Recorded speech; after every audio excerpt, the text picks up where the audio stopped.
Bonjour les amis, c'est Joseph. Alors aujourd'hui je voulais vous parler d'un sujet qui me tient quand même à cœur, donc c'est les contrefaçons et les produits véreux. Alors c'est pas un sujet à négliger, c'est super important. Il y a beaucoup de gens qui peuvent commencer sans avoir les informations, juste se lancer et du coup être suspendus, perdre leur compte assez rapidement. Je sais de quoi je parle, j'ai déjà perdu 4 comptes personnellement sur eBay à cause de ces bêtises, donc je vais partager mes connaissances pour vous éviter justement de perdre votre compte et de vendre les mauvais produits. Voilà, donc c'est vraiment quelque chose à pas négliger, ne prenez pas ça vraiment à la légère, c'est un sujet très important et c'est pour ça que je voulais l'aborder. Alors tout d'abord, je vais commencer avec les contrefaçons. Les contrefaçons, donc comment les reconnaître? Alors tout d'abord, vous avez le prix, c'est la première chose, le prix. Quand vous voyez un prix trop attractif, trop bas, vraiment si sur Amazon l'objet est à 20 € et vous le trouvez à genre 8 € sur eBay par exemple, c'est fort probable que c'est une contrefaçon. Car si le deal est trop beau, vraiment, c'est que c'est vraiment trop beau pour être vrai. Voilà. Donc s'il y a un écart énorme entre des revendeurs, c'est souvent, niveau du prix, c'est souvent que c'est une contrefaçon. Voilà, donc un prix trop bas, trop attractif. Basez-vous sur Amazon parce qu'Amazon sont très stricts par rapport à eBay. Amazon contrôle exactement tous les vendeurs, tout ce qui est listé ou pas sur leur plateforme, ils contrôlent tout. Donc ils sont là toujours à vérifier, ils demandent des autorisations à tout le monde. Donc Amazon c'est vraiment votre site de base pour repérer vraiment la vraie valeur des produits. Voilà. eBay c'est là où ils sont un peu plus laxistes, c'est pour ça qu'il y en a un peu plus de liberté, mais il faut faire attention à ce que vous vendez. Donc voilà, ça c'est le premier point, le prix, c'est super important pour repérer si c'est une contrefaçon ou pas. Après, il y a certaines catégories bien évidemment qui vont être plus enclins à avoir des contrefaçons que d'autres, par exemple les jouets. Alors les jouets c'est truffé de contrefaçons, vous allez sur eBay, à les catégories jouets, vous allez voir c'est blindé de contrefaçons. Vous pouvez voir sur Amazon, comparer les prix, c'est moitié prix, 60% moins cher, donc c'est vraiment, il faut faire super attention. Vous avez les jouets, vous avez le maquillage aussi, le maquillage qui est énorme, les maillots de foot, etc. Tout ce genre de trucs, il y a vraiment de l'argent à se faire, bien évidemment, mais c'est très risqué. Moi, je vous conseille de toujours vous baser sur un compte à long terme, pas un compte à court terme. Ça veut dire vous allez vendre des contrefaçons, vous allez vous faire pendant 1 mois, 2 mois, 3 mois pas mal d'argent, mais c'est une question de temps. Avant qu'eBay vous retrouve, vous supprimez vos annonces et vous fermez votre compte. Donc je vous conseille de la jouer sûre, même si vous faites moins d'argent, listez que des produits légaux parce que c'est illégal de vendre bien évidemment des contrefaçons. Donc je vous ai donné des niches aussi où vous pouvez trouver les jouets, les maquillages, les maillots de foot.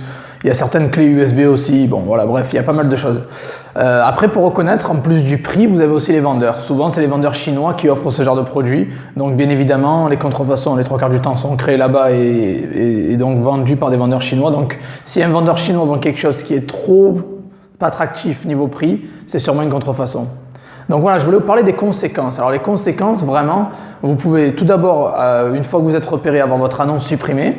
Vous allez avoir 2-3 avertissements au début, ça va être, il n'y aura pas vraiment de conséquences. Vous allez avoir 2-3 avertissements.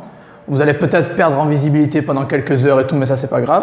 Mais après, si vous continuez à insister à vous faire de l'argent avec des contrefaçons ou des produits non autorisés, vous pouvez avoir donc des avertissements, donc une suppression de votre annonce avec une restriction de listing. Ça veut dire que vous pouvez plus mettre d'annonce en ligne pendant 7 jours. Après, au bout de 3, il me semble, 7 jours, au bout de 3 avertissements de 7 jours, vous passez aux 30 jours. Ça veut dire pendant 30 jours, vous ne pouvez plus lister. Et là, à partir de 2 ou 3 30 jours, vous perdez votre compte. Donc, je sais de quoi je parle. J'ai choisi d'ignorer un peu les règles par le passé. Du coup, j'en ai payé les pots cassés, les frais. Donc, voilà. Donc, je vous conseille quand même d'être super méfiant. Jouez la sûre. N'oubliez pas qu'on essaie de créer quelque chose de viable, un business sur le long terme, et c'est pas en cherchant l'argent sur le court terme et en vendant des produits non autorisés aux contrefaçons que vous allez vraiment durer sur le long terme. Et en plus de ça, c'est illégal. Donc voilà, évitez d'avoir des strikes. J'appelle ça les strikes. C'est quand ils vous font tomber votre annonce, ils vous la suppriment. Vous avez quelques avertissements au début, peut-être 2-3, puis après vous avez les sanctions. 7 jours de blocage de listing, vous ne pouvez plus lister pendant 7 jours, puis après 30 jours. Et quand vous arrivez à 30 jours, votre compte est fini. Voilà, et vous perdez le compte eBay et 30 jours plus tard, ils vont vous fermer votre compte PayPal aussi. Parce que c'est lié, il faut savoir, c'est lié les deux entre eux. Donc à ne pas négliger, vous perdez l'eBay et le PayPal. Donc si vous avez un compte Shopify avec PayPal à côté, vous perdez le compte PayPal directement. Et c'est pas négociable, une fois que c'est fermé, vous ne pouvez pas récupérer votre compte. Donc je vous conseille vraiment de suivre les règles. Voilà, donc il y a de l'argent à se faire bien évidemment, mais très déconseillé parce que sur le court terme, vous allez vous faire de l'argent, mais sur le long terme, vous allez perdre votre compte et recommencer à zéro et c'est pas ce qu'on veut en fait, c'est pas ce qu'on recherche. Voilà, donc après, je vais vous parler des produits Vero. Alors les produits Vero, c'est un peu la même chose. Bon, c'est pas des contrefaçons bien évidemment, c'est des marques qui ont déposé l'autorisation sur eBay, qui ont basiquement en fait dit à eBay, concrètement ils ont dit voilà, c'est notre marque, elle nous appartient, nous sommes les seuls vendeurs autorisés à la vendre sur votre plateforme ou ces revendeurs-là. En fait, à la base, pour vendre une marque, vous avez besoin de l'autorisation de la marque, ce qui est un peu logique. Si vous créez un objet, bien évidemment, vous n'allez pas vouloir n'importe qui commence à le vendre, bien évidemment, à des prix aléatoires. Donc, c'est généralement ce qu'ils font.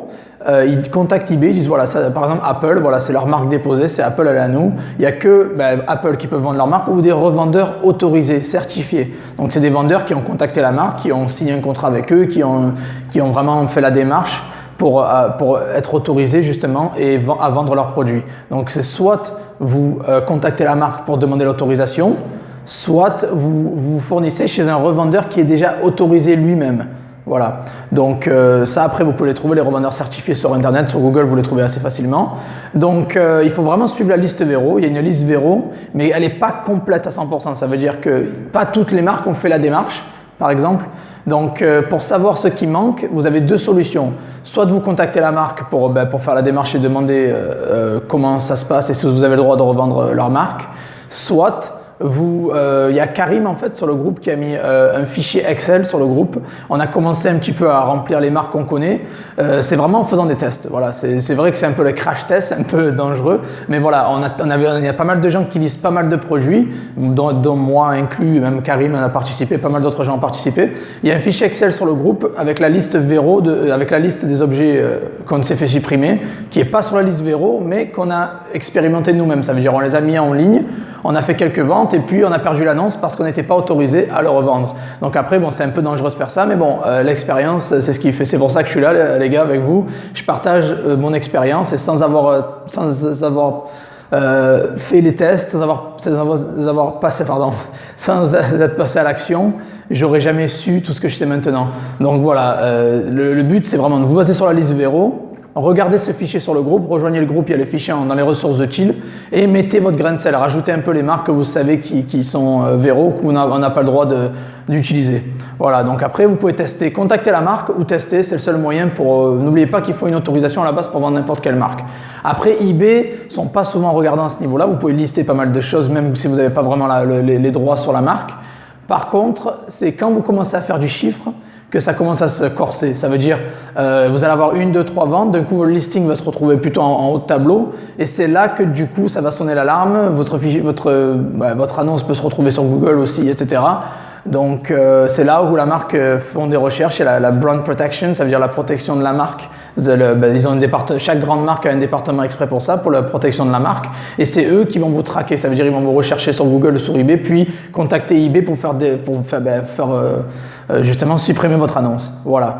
Donc c'est vraiment quelque chose à ne pas prendre à la légère parce que vous pouvez perdre votre compte et justement recommencer à zéro, c'est pas l'idéal. Voilà. Donc il y a certaines marques bien évidemment qui ne vérifient pas. Vous pouvez vous en sortir comme ça. Après, je peux pas vous donner une liste parce que là il y a tellement de marques et c'est vraiment quelque chose de très très poussé. Il y a trop de monde.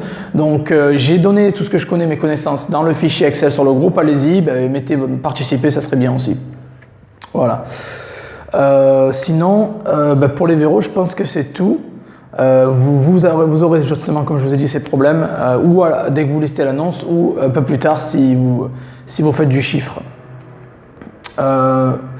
Copies, donc faites attention aussi quand même à une chose, les copies des grandes marques en fait. Souvent, il y a des produits qui sont marqués génériques, sans marque, mais qui ont déjà copié le design d'une marque existante. Donc ça c'est un peu comme les contrefaçons, mais c'est un peu plus dur à trouver. Ça veut dire que la marque n'est pas forcément connue, on ne la connaît pas forcément, mais le design est exactement pareil et encore une fois, vous allez trouver le même produit avec la vraie marque sur Amazon à un prix 2-3 fois plus cher. Donc ça, il faut faire super attention. Je sais que c'est un peu dur à trouver, mais si vous tapez le mot-clé, par exemple une lampe LED machin avec un certain design, vous la tapez sur Amazon, si vous trouvez la même beaucoup plus chère avec une marque, c'est souvent une copie, donc une contrefaçon, donc vous pouvez perdre encore une fois votre annonce. Et c'est super risqué, donc je vous conseille quand même d'y aller mollo et de bien évidemment toujours faire vos recherches avant de lister quelque chose. Voilà. Mais voilà, ne vous découragez pas, il y a énormément d'objets à vendre et à se faire de l'argent. Il y a certaines marques, bien évidemment, qui autorisent leurs ventes, qui ne contrôlent pas vraiment les ventes ou pas. Après, bon, c'est à vous vraiment de faire vos tests, vos recherches. Allez voir le fichier sur le groupe aussi, qui est plutôt pas mal. Mais pour ça, vraiment, on peut uniquement se baser sur la liste Vero et sur le fichier qu'on a dans le groupe et passer à l'action, vraiment. Testez vous-même et voir ce que vous pouvez faire. Voilà. Mais les contrefaçons, faites attention, vraiment, c'est quelque chose que ça m'est arrivé et je me suis brûlé avec. Donc faites super attention. Si vous voulez un business sur le long terme, vaut mieux éviter tout ça. Voilà, je pense que j'ai tout dit. Si vous avez des questions, laissez-les en commentaire. Un petit like aussi, ça ferait plaisir aussi. Abonnez-vous à la chaîne et on se rejoint sur le groupe Facebook. Voilà, merci à tous et bye bye.